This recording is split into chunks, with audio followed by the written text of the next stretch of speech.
Welcome to the Live Trace Live Paint demo for your desktop wallpaper. First thing you need to do is go to the assignment that says Desktop Wallpaper in Illustrator. There'll be a shared folder in that assignment. Open it, and then you need to find your desktop wallpaper.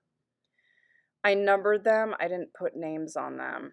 So find your project in the folder and then click on it and then download it. So I'll just download a student's from this folder.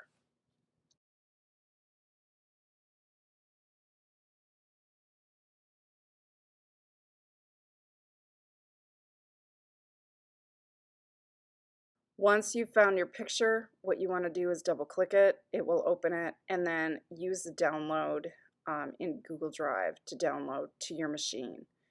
This one downloads to the downloads folder, so that's where that's going to be, and then you can close Google.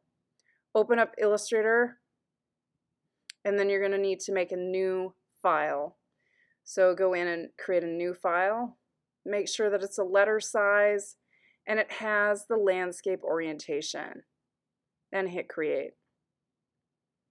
Once that boots up, then we're going to do the exact same thing as we did with your zombie. Go up to File and Place, and then find your file. This one happens to be in the Downloads folder, and it's titled number 33. So let's open that, and we'll place it.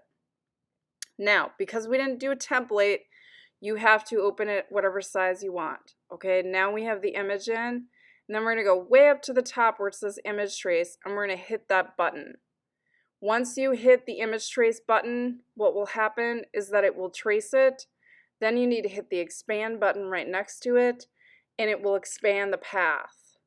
Then go to the Live Paint area underneath Object, and you can either straight away make, or you can check the gap options. I usually go with medium gaps.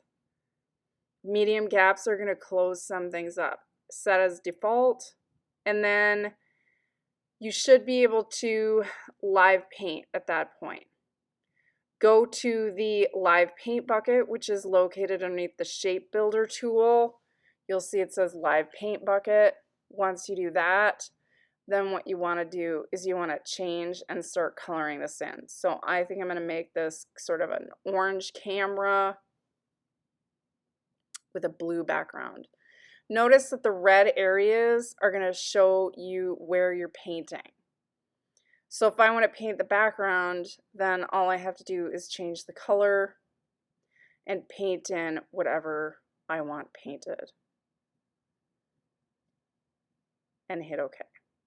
Okay? Once you've finished painting your entire picture, then I'll show you how to export.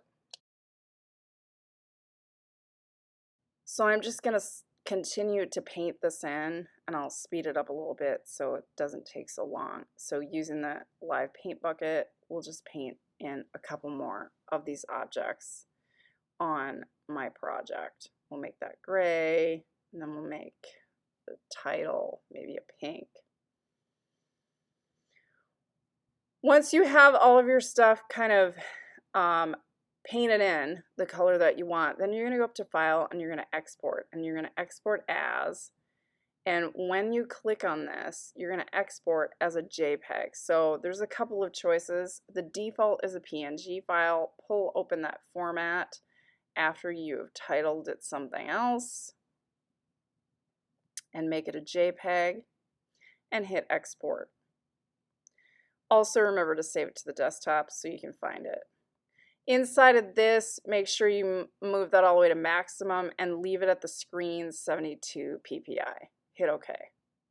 Once that's done, then you can close Illustrator and we can open up our file once we can see it on the desktop.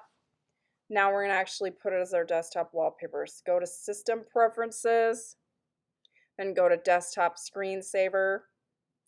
You're not going to see it there, so hit the plus button and then find your desktop, find the picture that you want, and hit choose, and it should go in as your desktop wallpaper then. The last thing you need to do is make sure that you take this file and you drag and you drop it into Classroom for full credit.